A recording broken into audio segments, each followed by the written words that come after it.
Katol SBL कंपनीत भीषण स्फोट प्रकरण संचालकांचा अटकपूर्व जामीन सत्र न्यायालयानं नकारलाय। एसबीएल एनर्जी कंपनीच्या संचालकांना हा दणका। स्फोटात आतापर्यंत 25 कामगारांचा मृत्यू झालाय। जखमी 11 कामगारांवर रुग्णालयात उपचार सुरू आहे। एकूण 32 आरोपींविरोधात विविध कलमांअंतर्गत गुन्ह्याची नोंद झाली आहे।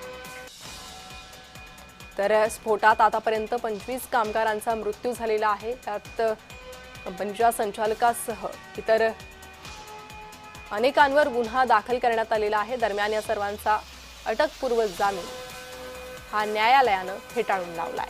अधिक माहिती या संदर्भात घेणार आहोत। आमचे प्रतिनिधी तेजस मोहतुरे सध्या आपल्यासोबत जोडले गेले आहे।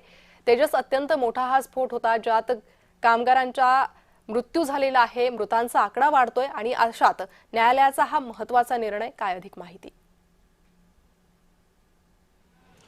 नक्कीच आपण जर बघितलं असेल तर नागपूर जिल्ह्यातील काटोल येथे 1 मार्चला जे आहे ते भीषण स्फोट झाला। या स्फोटामध्ये आत्तापर्यंत जे आहे ते 25 कामगारांचा मृत्यू झाला, तर 11 कामगार जे आहे ते नागपुरातील ऑरेंज सिटी हॉस्पिटल येथे जे आहे ते उपचार सुरू आहे। एकूणच जर बघितलं असेल तर याच्यामध्ये जे आहे ते संचालक जे आहेत ते अटकेत आहे। मोठ्या प्रमाणात जे आहे ते संचालक अटकेत आहेत। व्यवस्थापक असेल किंवा अन्य कर्मचारी जे आहेत ते संचालक आहेत ते या ठिकाणी जे आहेत ते अटकेत आहेत। मात्र या ठिकाणी 6 जे संचालक आहेत त्यांनी जे अटकपूर्व जामीन जे आहे मागितलं ती मात्र जे आहे ते कोर्टाने फेटाळून लावलेली आहे। त्यांना जे जामीन नाकारला आहे। मात्र गुणवत्तेच्या आधारावर हे संपूर्ण कोर्टाने त्यांच्यावर ठपका ठेवला आणि जे 6 संचालक आहेत त्यांना जे अटकपूर्व जामीन जे आहे ते नाकारले।